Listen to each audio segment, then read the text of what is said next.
Hello, everyone. Good afternoon. It's like 12:59, a little bit early. I never know how long it's going to take to do this, to get it up and running and all that stuff. So I'm going to stall and do a little song and dance right until the top of the hour. Today's topic is, as you saw, are entities real? I've been having, I do client work and people come into the office and people ask me, to clear entities and do advanced depossessions and exorcisms and that kind of thing. And so I'm going to tell some stories today about those clients. And I think that it's really important to understand that, and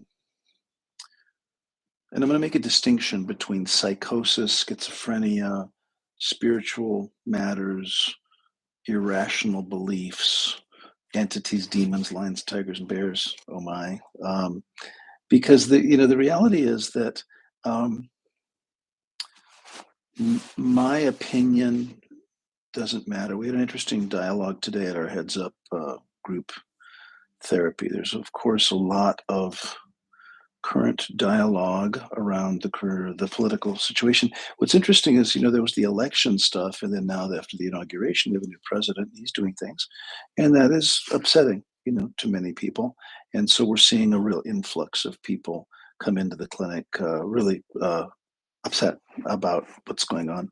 And our role as therapists, it's not that we don't have opinions or feelings, it's that um, in a therapeutic context, my belief system doesn't really matter. Now, that's not to put myself down, but I'm going to go here first, and then we'll get into more of the esoteric kind of woo stuff. But a few years ago, I had a man come in about my age, Caucasian, and he identified himself as a member of the White Aryan Resistance. And so, if you know that that's a white supremacist organization, and he was being referred for anger management counseling from his employer.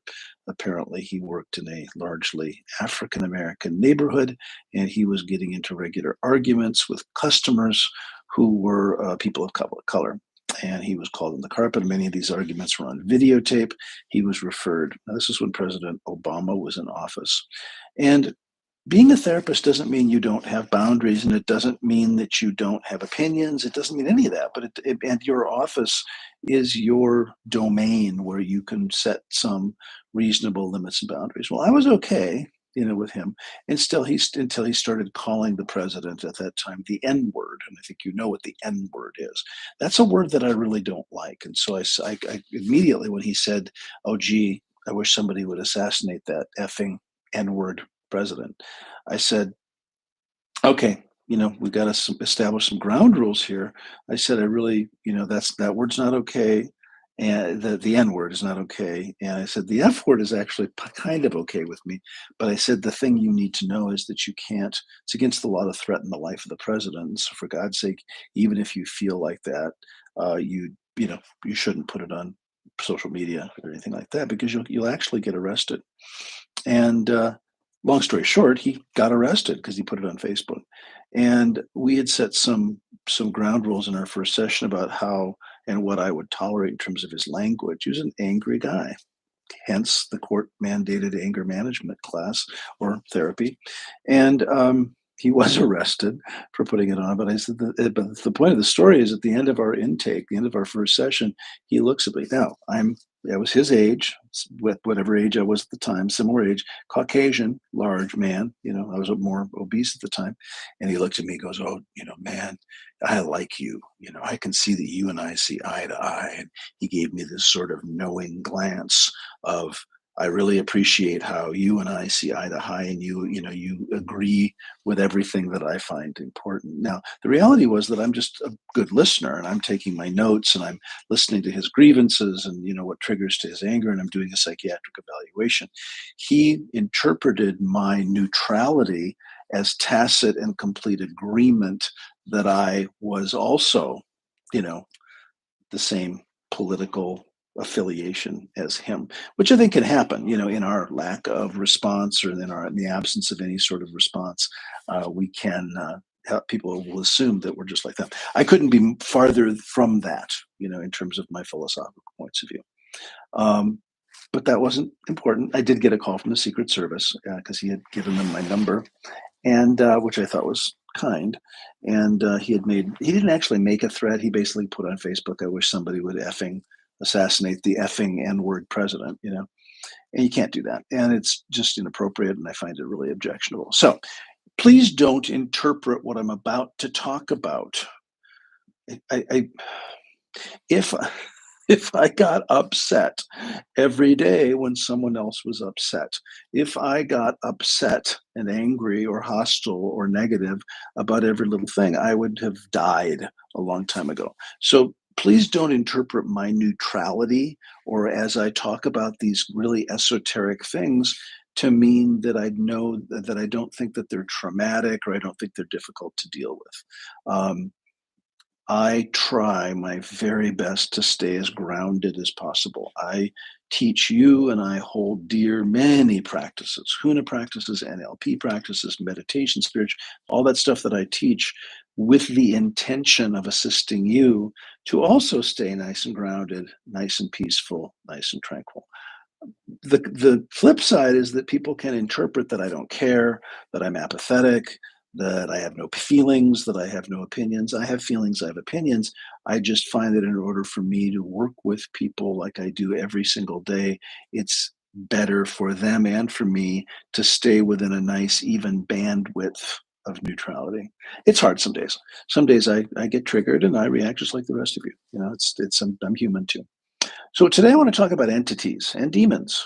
Like say lions and tigers and bears, and energy and ghosts and all that sort of thing. So I'm going to tell you a few stories, client stories actually, and I'll conclude with what's really important if you are the kind of person who is helping other people. If you're the kind of person who serves others, if you're the kind of person who assists others on their journey. I'm going to talk about how they're not coming to you for your opinion. Well, that's not true. They kind of are. They're coming to you for guidance. They're coming to you for your feedback, for your help, for your teaching, all that kind of stuff. And then there's this thing in therapy where we don't confront a fixed delusional system. So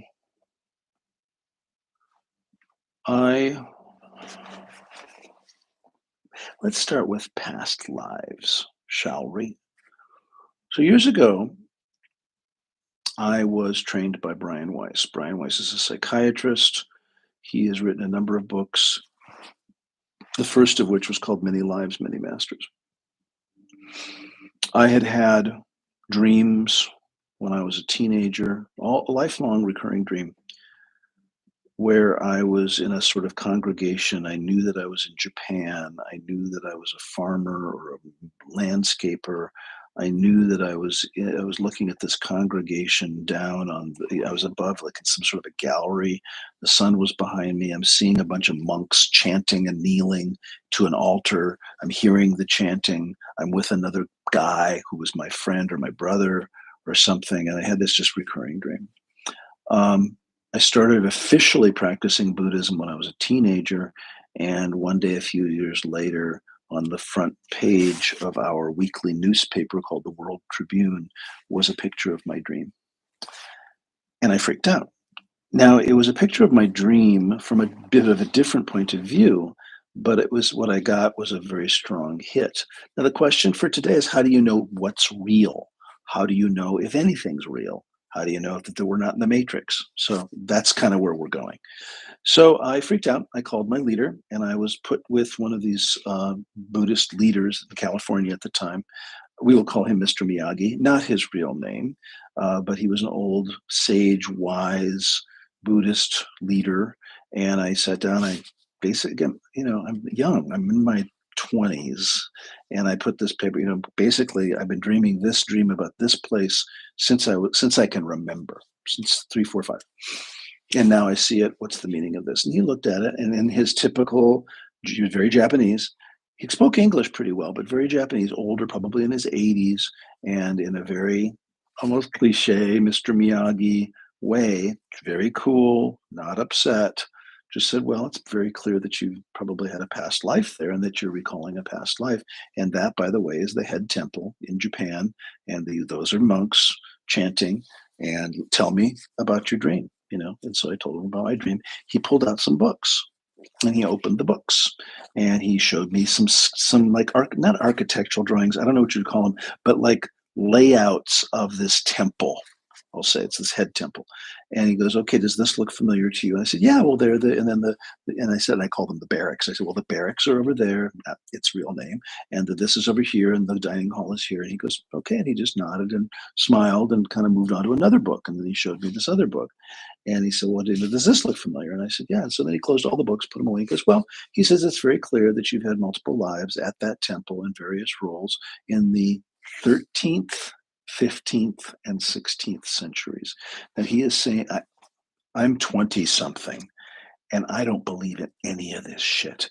And I'm just floored. And he's saying it like it's the most just normal thing in the world. Like, well, of course you've had past lives at that temple. That's why, and then, he's just saying like it's Thursday and we're having lunch. And by the way, you were a monk and you were this and a that at this temple 3 times, 3 lifetimes, and these are the dates. And the reason I know that is that you pointed out uh, key landmarks at the temple as it existed in those times. Those are the books. So it's not helping. I'm getting deeper and deeper into my stuff about, I don't believe in this stuff. This stuff's a whole lot of crap. I'm making it up. It's just completely fabricated. It's just fantasy. And then he says something that I'm going to share with you that was really provocative. He goes, past lives are interesting and they can lend a hand for us as we're struggling or wrestling on our path. But he says, you need to be in this life. You need to figure out for yourself what that dream means for you and what is your mission and purpose in this life. Please don't dwell on the past. The only reason you're going to see a past life in a dream or in any other sort of vision is its application for you. And he was just very serious, very calm, very loving, very sweet. And I was like, got it. Okay. I had no idea. I was waiting on tables. I was modeling. I was waiting on tables. I do whatever I was doing at the time. And I didn't know. I didn't know. So years later, many years later, I meet Brian. I read his books. I read all about past lives. I think, well, I must have had past lives. And then some of you know the story that for about a decade, I would go to a lot of Brian Weiss's trainings. I would go through these past life regressions, and I've documented 650 lifetimes. Now, are they real? I don't know. Did I make them up? I don't know. I'm going to choose to believe that they're real. I'm going to choose to believe that they've made a difference, whether they are story, fantasy, my imagination. And Brian is so cool. He's another cool character. Very wise, very educated. And people in his classes oftentimes would say, well, how do I know this is real? Or what's the difference? Or he'd say, well, how do I know that this is not my imagination? And he's like, well, what's the difference? Well, what if this is just my imagination? Well, so maybe it's your imagination. Or I think this is my imagination. Okay, great. Your imagination has to come from somewhere. Where does that come from? And I told you the Julie Andrews story where I was regressed to be a helper in the Holocaust in Germany. And I was a small woman in Austria on a hillside with a white dress. And I came out of trance saying, okay, Brian, now I know I'm just making this shit up. I know that I'm just fabricating it. I have been a guard and a this and a that, and I've had 6 Holocaust lifetimes, and now I'm freaking Julie Andrews in The Sound of Music, and everybody just cracks up laughing. And I'm going to talk about the beauty of my age and my generation is that I have a lot more experience than you, and I'm really okay not knowing.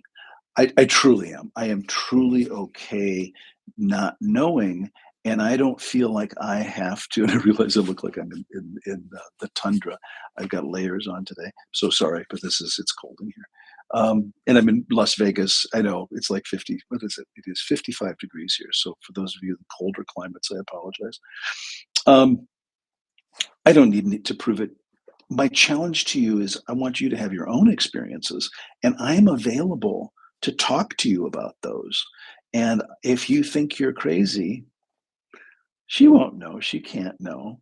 So I had a session right before this live with a woman, and she's doing her session, and she goes, "I'm a freaking paranoid nut job. I'm a freaking paranoid nut job." I just laughed. We laughed together about it because she's having stuff. We all have stuff. She said, "This is ridiculous." Now, by the way, she's a very smart lady, very wise, and not schizophrenic, but she's calling herself a paranoid nut job. So be it. We all have stuff. And I think it's beautiful that these days we can talk about all the stuff that we have, and there are forums like this, and there's Facebook and all that sort of thing. And so I want you to have your own experiences, and I don't necessarily want you to rule them out that you're a paranoid nut job, or that you're crazy, or that it's not real, or whatever. I would rather have a dialogue about what if it is real? Let's talk about that, whatever it is. And so we're going to go into some detail today. We have some time to get at like apparitions and ghosts and goblins and all that sort of stuff. So another day, as you know, I run this big clinic, and I am the clinical director and co-owner, and they know what I do. And for those of you that are lunatics or in the spiritual realm, hypnosis, NLP, the staff here and the clinical staff here are traditional Western psychologists, psychiatrists, nurses, marriage and family therapists, licensed clinical social workers, licensed professional counselors, and so on, administrators. And when I say Western, I mean traditional therapy, medication, that kind of stuff. And then my business partner, Colleen, who many of you know, who is, just as out there as I am, we also do hypnosis and NLP, and we bring Huna, and I teach Huna, and I teach things that are a little bit more esoteric, but I do my very best to combine them so that people don't see them as separate and weird. I believe that everything is valid. I believe that Huna is the foundation of NLP, and Kumumat says that. I believe that NLP, or neuro-linguistic programming, is a wonderful foundation for psychology and really changing the mind. I believe that all of this stuff, hypnosis is a beautiful, wonderful tool. Sorry, many of our providers here do EMDR, or eye movement desensitization response, which is a particular type of trauma recovery, and so on. We are investigating ketamine and mushrooms and psychedelics as they start to come to market. I'm keeping my eye very closely on ayahuasca, DMT, things like that, so that when and if they are legalized by the FDA, maybe we can explore that. We dispense opioid agonist and antagonist medications here for opiate addict. So please understand that I'm in it, and I am firmly in the trenches in what we would call Western or traditional psychotherapy, psychiatry, psychology, social work, and so on. And I'm super fascinated by the esoteric. And what we do, I think, really well here at Heads Up is that people will come in and say, gee, I'm having a dream, I'm having a vision, I'm perceiving things. And does that mean that I'm schizophrenic? And I think we do it really well. Now, sometimes people are schizophrenic, by the way. Sometimes people are bipolar. Sometimes people need medication. And great, we can provide that for them. Sometimes they're not. And to just write off anyone that comes in that says, my dead mother is coming to me in dreams, reassuring me that she's okay, to label someone like that schizophrenic and load them up with, Geodon or some antipsychotic is pretty silly to me, is really silly. So we entertain all of it. And if somebody says, my mother's coming to me in dreams, to reassure me that she's okay and she's with my dad, we can process that in therapy. And there's no judgment. There's no judgment about, well, that's crazy, and here's a shot. It's like, okay, well, let's talk about your mom. Let's talk about your parents. Now, what'll happen, as you might imagine, is that once we start processing out loud the transition, the death, that the dreams will eventually extinguish, because they're processing. Dreams, remember, are a reflection of our unconscious mind and our higher self. Dreams are the realm of fantasy, symbolism, story, the hero's journey, all that. Right? And so, is it real? And I'm going to say to the person it's real. Now hear me clearly. People say, well, do you believe in aliens? Do you believe in entities? Do you believe in... I believe in all of it. I believe in all of it. I love all of it. I am excited about all of it. And I have limited experiences. I don't believe I've ever been abducted by aliens. That doesn't mean that I discount anyone who believes they have. And again, if you are a practitioner, it does you no good, particularly if you're a provider or a practitioner of any kind. Whether you're an NLP, a master practitioner, you're a trainer, whether you're a Huna level 4 shaman, whether you're, well, we don't call them shamans, but you know the drill. Whatever thing you practice, it does you no good to criticize or put down your clients for what they perceive to be happening. Number two, it actually helps them that they would have a safe place in you to go to talk about this stuff. I can't tell you how many times I'm here in Las Vegas today. People start their very first session with me. This is going to sound crazy, but ... And I just laugh and I say, I've been a Las Vegas therapist for 25 years. Do the math. I dare you, bring it on. If you think you can shock me, if you think you can rock me, if you think you can knock me off my stenter, I wish you the best of luck. We see everything here. And today's video is about, entities and more esoteric and energetic things. But trust me, I had one lady come in, bless her heart, and she was ashamed. She was a sex worker, very high priced sex worker. And I'm notice I'm choosing my language because I'm politically trying to be astute. We don't call them prostitutes anymore. We don't call them hookers anymore. We don't call them escorts anymore. We call them sex workers. And she was ashamed and thought that I was going to judge her because she worked. Now, prostitution is legal in the county. I'm pointing toward the next county over, which is Nye County. Prostitution is legal. And there's been TV shows about the brothels, and it's all kind of very legitimate. They're tested, and they're, it's all, you go out there and pay your money, and it's very expensive, and you can have it. Well, this one woman came and drove in her Mercedes, makes a lot more money than I do, and wanted therapy. She was getting up in years. I mean, she was in her 40s and had been doing that for 20 plus years, and just said, I really want to transition out of being a sex worker. I've raised my kids. I've divorced my husband, and she put her kids through college, working 10 days a month. I'm going to tell you. I'm actually going to tell you how much she made. Now, this was probably 10 or 15 years ago. She would drive to Nye County, to Pahrump, which is over the hill. I think it's about an hour and a half drive. And she would work 10 days a month, live at the brothel, and for 10 days a month, just seeing clients, she would make over $50,000. I'll say that again. $50,000 working 10 days a month. And then she would come back and be a stay-at-home mom and housewife and all that kind of stuff. A very normal woman, a very lovely woman, but not lovely in the beauty queen, high fashion supermodel way, just a kind heart, a very nice woman. I'm sure she went makeup, and I never saw her in anything other than sweats and no makeup, but I'm sure that she dressed up like we all do pretty well. My point in telling you the story is that we all come from different walks of life, and it is not up to me to judge. And it's not that I'm holier than thou. I want to be effective in helping others on their path. And if I am judgmental and righteous and critical, it just alienates them and they go away and they don't come back. So one day here at the clinic, I got an email from one of our therapists who's no longer here.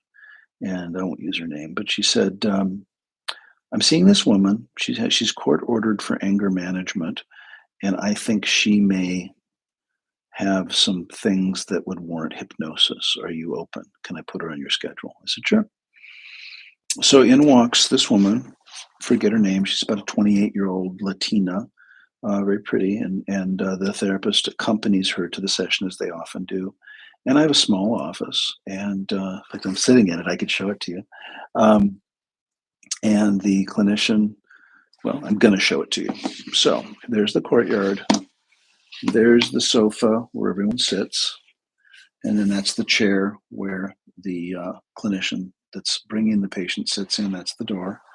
And you can see that it's a very small but cozy, safe place. So the woman comes in and I say, "What's going on?" And she says, "Well, I have these episodes, where I lose consciousness. I black out, and apparently I get very angry and I destroy things. I destroy property. I've gotten into fights. I have been arrested.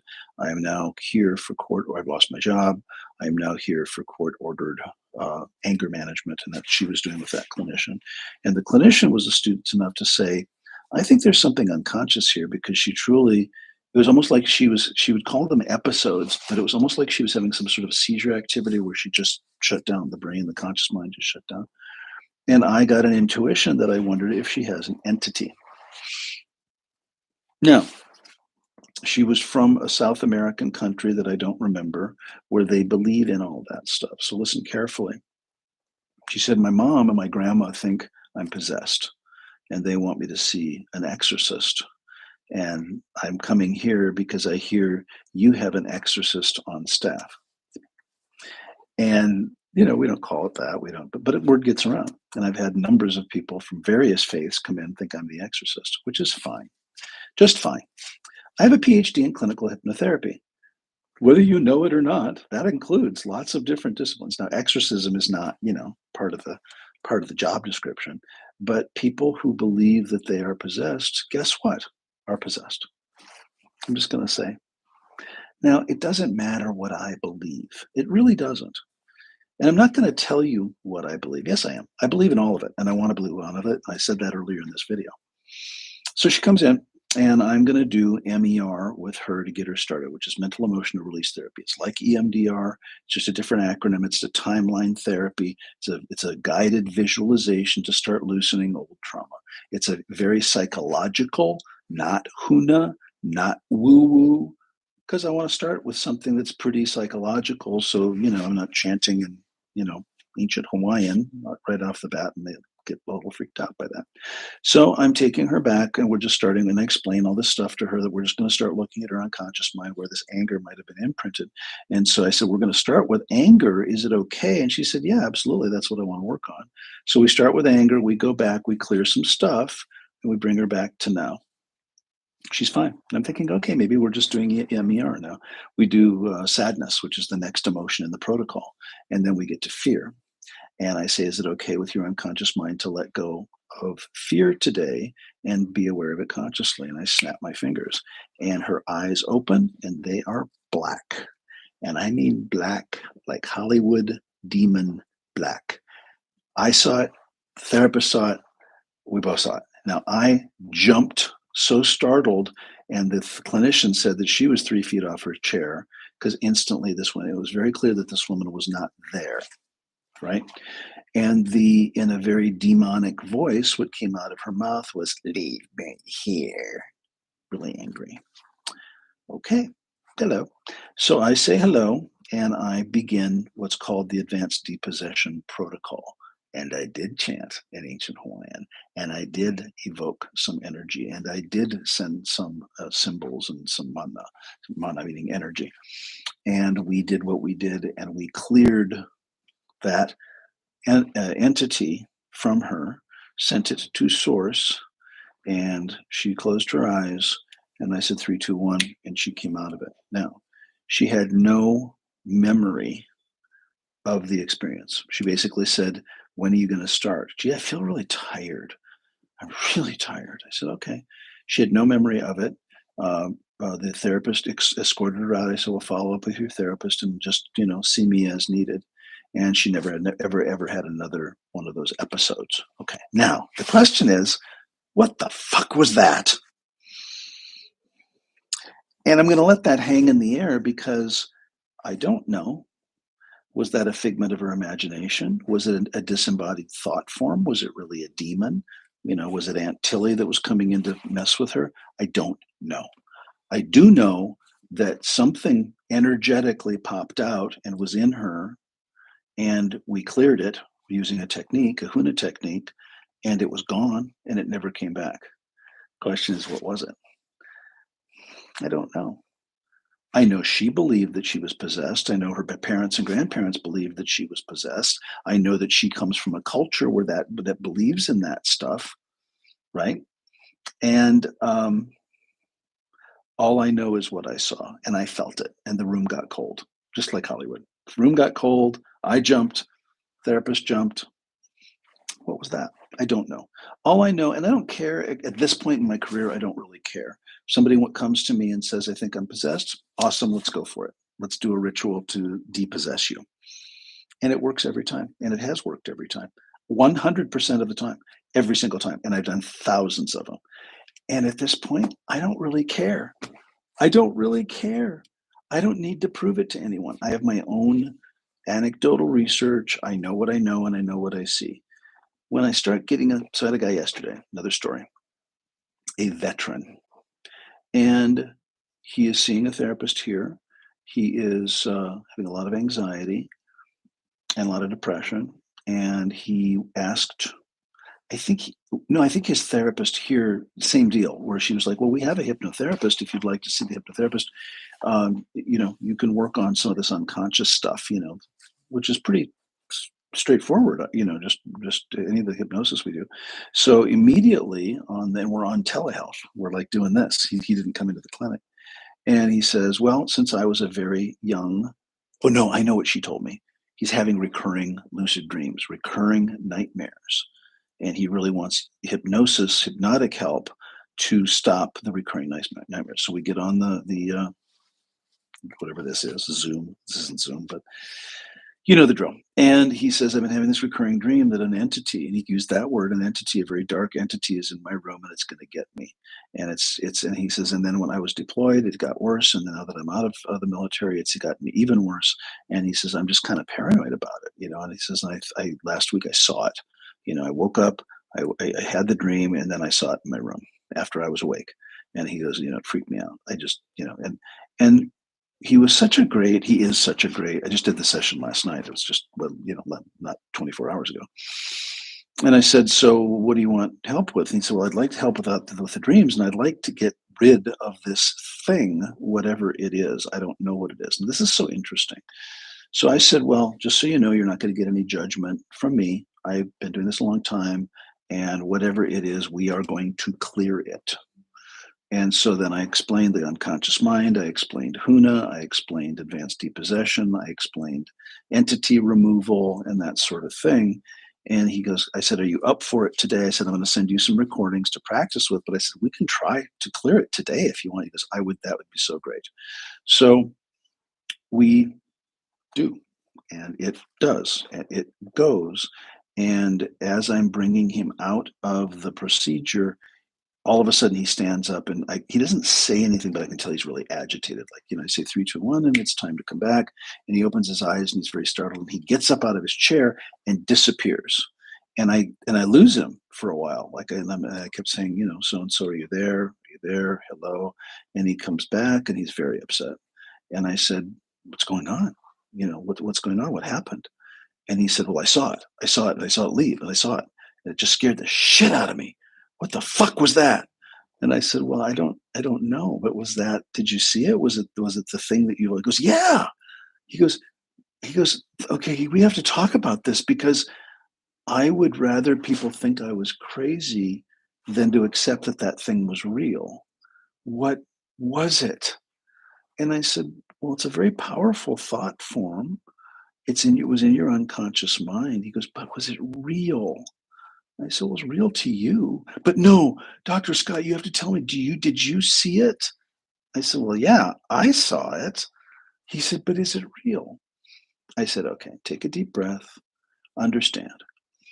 The unconscious mind is the realm of fantasy, of symbolism, of archetypes, of all of our trauma. Everything is there. And so I can tell you what I experienced and what I felt and what I saw. And when we do our release work, I feel energies of negativity, anger, sadness, fear, hurt, and guilt. People leave people's bodies. It's real. It's energy, and I guess at this point in my life, I get a little frustrated that people think to me, it's no weirder, then gee, I'm depressed, I'm no longer depressed anymore. Or gee, I had a bad dream, I don't have the bad dream anymore. It's just a different kind of energy. And he goes, "But it's real too." And I said, "Well, yeah, one that you had this thing and that it's gone." He goes, "No, am I crazy?" I said, "Well, we're all kind of crazy." I said, "No." He's otherwise high functioning. He's just having these dreams, right? And so I want to really demystify this stuff. And I don't need you or anyone else to believe me. I work with thousands and thousands of people every year, and we have our own experiences together, but it's not for public consumption. I mean, this sort of is. We can talk about entities and demons and things like that. And so said, "Would you please tell me what you experienced? Because I just don't." I said, "Well, let's check. Is it gone?" He goes, "Well, I can't find it, but I'm so anxious. I'm so scared. Did you put it in my room? Is it going to come and get me? Is it?" Now, listen to the language and listen to the intensity. He's regressing to be a 4-year-old who had bad dreams about this thing, whatever this thing is. I don't know what it is. I don't know what it is. I don't care. It's not powerful. I said, so that thing, and he's in his 30s now. So for 30 years, he's been putting energy into this thing, whatever it is. I'm going to take a brief segue into another example of trapped energy. David Shepherd, who some of you may know is one of our Kumus in Great Britain, used to walk by Kensington Palace at the time of Princess Diana's death. And he said he had done his grieving. He had worked through it. It was a big national tragedy in Great Britain. But he said that for months after her funeral, whenever he would walk by, I think his office was by Kensington Palace, and he would walk by there, he would feel this intense wave of grief and he would just start crying. And he said it was palpable. It was like he would walk past this certain place, feel this intense wave of sadness, just start to cry for no reason. He's kind of pragmatic and he's an awesome guy. But, for Dave to just, there's some energy going on. And then he said when he passed a certain point after Kensington Palace, which is where Diana lived, by the way, it would just resolve. When I first went to the World Trade Center memorial, first time, I just was there a few weeks ago, but in those tide pools, as soon as I walked on the grounds of that memorial park, I started crying. Sometimes when I was coming up as a kumu, there's a place on the Big Island called Pu'uhonua Ohonana, which is a sacred site. And there were times when my teacher, Kumu Matt, would take me and I'd start sobbing as soon as I walked onto the grounds. I had no idea why. And I think many of you should have probably had those experiences where a place has a residual energy, and of course it's tied to us, right? Meaning we have some connection to it. But I would wonder if someone walked past Kensington Palace and didn't know Princess Diana, was not British or was a foreigner or a tourist or whatever, if they would have had the same experience. I think they may feel something. I was in the Tower of London years and years ago, and I don't do panic attacks, and I had a panic attack. I was staring at the armor of Henry VIII. I had a panic attack. Had to get out of there. I don't know why. What I'm doing here today is I want to demystify it, number one, make it okay, number two, and create a venue and a place for us to talk about it. It's not the end of the world have these experiences, and I would like to be more open about being able to talk about these things.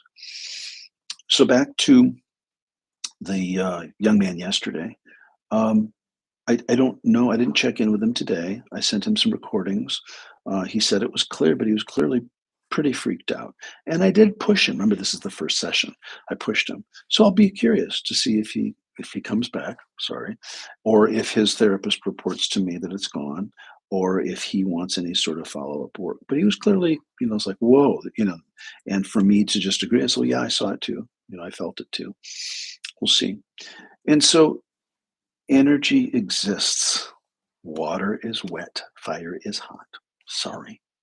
And the Hawaiians, what they call Pele, who's the goddess of fire, the goddess of the volcano, they talk about her currently as though she is a living, breathing being, a deity, an entity that lives and breathes now. Now, entity, you also have to understand that I use that word neutrally. I don't say entity means demon or entity is good, bad, happy, or sad, that there are collections of energies. Some of you heard me tell the story about my partner and I, Rick. A few years ago, went to a restaurant before COVID, a beautiful old Victorian house in St. Paul, Minnesota, called Four Paws. And Rick, in spite of himself, he doesn't like this, but he's very intuitive and he's very sensitive to energy. We walked into the front door of this house. It's a restaurant. We're going to have a drink. And he feels something and he kind of shivers. And he said, are you going to handle that? And I said, what? He goes, you don't feel that? I said, oh, I feel that. I said, but it's on the third floor. Don't worry about it. And he goes, I have to go look. I said, really? He goes, yeah, I have to go up there. Okay. So he asked me to go with him. So we went up to the third floor. It was like a Sunday or a Monday. It was a slow day. The restaurant was very slow. So the top two floors were not being used. And so he went right to this third floor front window and he said, it happened here. She's still here. It's a young woman, really grieving. And he just kind of read it like that. And, of course, there's no physical representation or anything. I could feel it. It was very cold up there, but it wasn't winter. And I didn't even get the level of detail that he did. So we go down to the bar because we're there for a drink. We're not there to be ghost busting.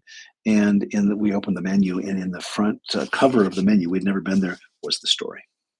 So this was I think a railroad baron, a wealthy guy. And he was having an affair with one of the housemaids.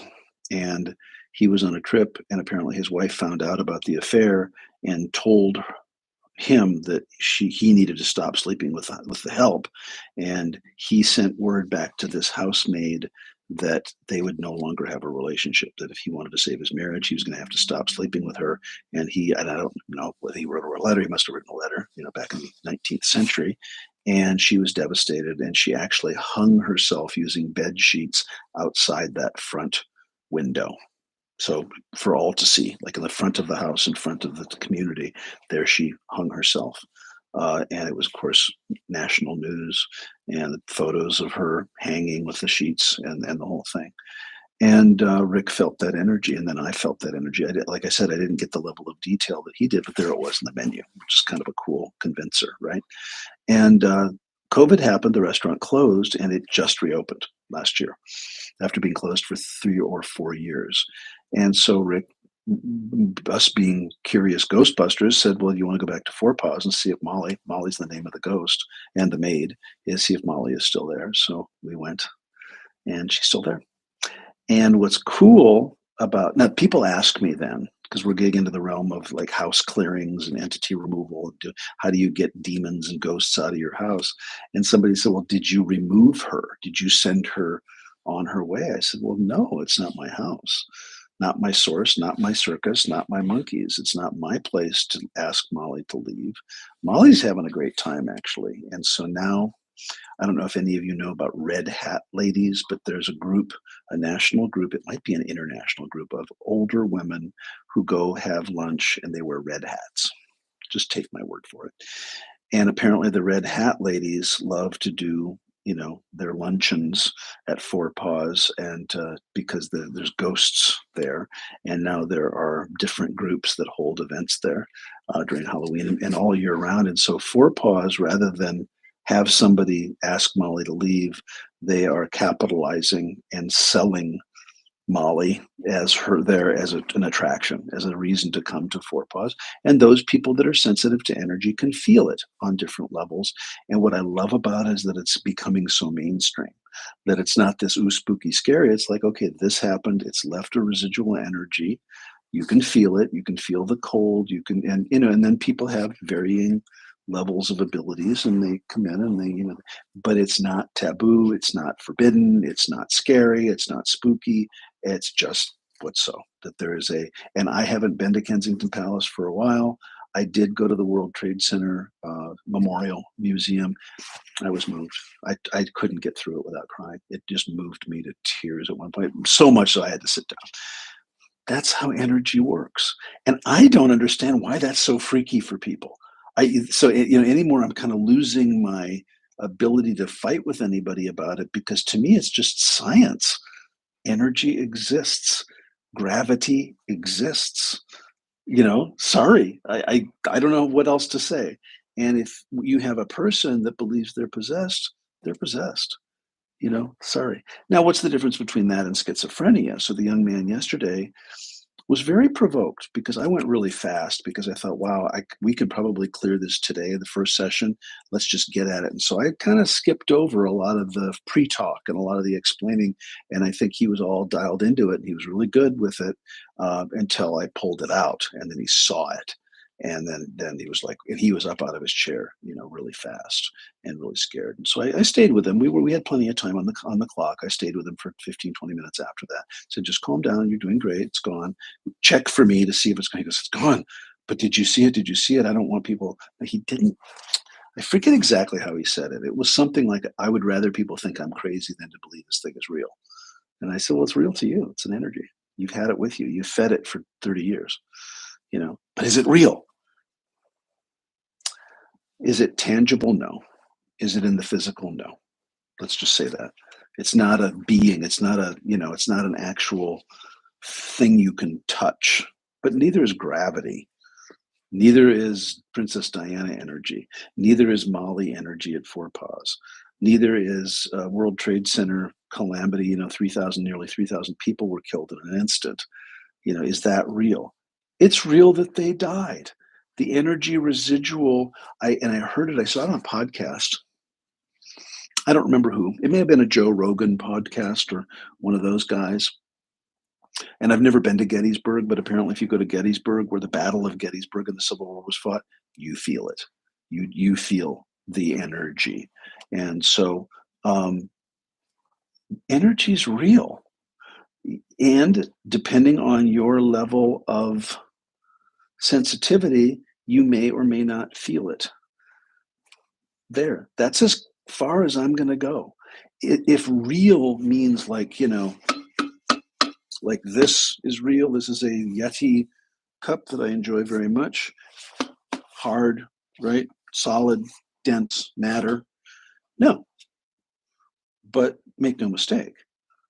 And the fun part for me is I work and I travel and I go around the world and I teach.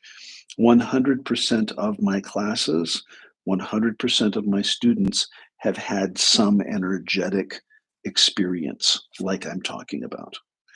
And so it's real, just like gravity is real, just like electricity is real. I can't see it. I don't really know how it works. I know that I have a lamp.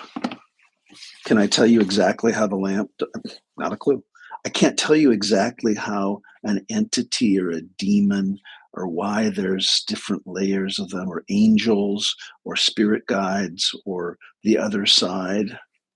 I have my own felt experience about it. And so what I'd recommend, and we're going to wrap it up now. It's almost been going for about 50 minutes. I want you to reconcile, rather than needing to prove anything to anyone.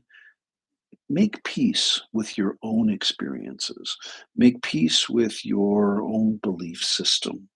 It doesn't cost you anything to believe, and you don't have to prove it to anyone. And the only difference between me and you is I have this constant flow of people that come in that say whatever they say, and I just don't argue anymore. Nothing surprises me. He started, very tentatively saying, "I think I have a demon, and it's been with me since I was 4 years old." It's like, oh, okay. Well, that's it. You're not going to argue with me. I'm not, you're not going to give me medicine. No, let's look at it. Now think about it. Let's look at the demon yesterday, or whatever that was, and look at Pele. Okay, so Pele, now you could go to a Greek god, you could go to Zeus, you could go to any sort of god, you could go to, now Jesus, we know there was a biological Jesus, but you could go to the concept of source. I want to bring it down a little bit. Let's go to Pele, who's the goddess of the volcano, and let's look at that energy thing from yesterday. If there have been hundreds of thousands and millions of people over the last 30, 40, 50,000 years, we don't know, that have been fueling and putting energy into this idea that there's a goddess of the volcano. That's going to create a goddess of the volcano. Now, I can tell you, most tourists don't go to the volcano on the Big Island and go, "Oh, look at her, there's Pele." They see a volcano. And Hawaiians who've been steeped in the culture see Pele. They don't see Pele. They just it's like we don't see Jesus every day, but he's a concept, he's a construct. We don't see God. Well, in some ways we do see God. The MacBook Pro, I see God. I'm just joking. So in some ways we see the man. What is it? What is? And I'm not Christian, forgive me, but there's the God or God only shows up. I'm going to get it wrong. You never get to see God, you get to see the manifestations of God or something like that. So forgive me, I don't know that term, but you'll see God in a burning bush. You'll see God through Jesus Christ. You'll see God through the Virgin Mary. And I'm sure I'm butchering your religion, so I apologize. But you get my point, that in the Hawaiian pantheon of gods and goddesses, and remember that the missionaries thought that Hawaiian had pagan religions. They didn't realize that it all led to source. They just called it source. They called it something else, but the word was for this deity was a supreme energy center called Keave, if you must know. And but it was monotheistic. It wasn't polytheistic. And just like Christianity and others have, other sorts of lower down things, so did the Hawaiian pantheon of gods and goddesses. So if Pele is the goddess of the volcano, and millions of people have fed that energy over the millennia, well, there's some mana there. There's some energy there, right? This young man, 30 years of now maybe he had a bad dream when he was 4. This thing came into his head, and he has fed it for 30 years. And I think you understand what I mean by fed it. Given it energy, made it something, been afraid of it, that whole thing. So I'm curious to see, and I will check in with him within a week or two just to see if he's okay. I will ask his therapist how he's doing, if he's ever come back. I hope I didn't scare him away. And I'm sure that he's doing very well. And that's kind of how it goes. All right. I think that's enough about lions and tigers and bears today. So I wish you all a wonderful weekend. And we say in the Hawaiian language, ahui ho, which means we will see you again soon.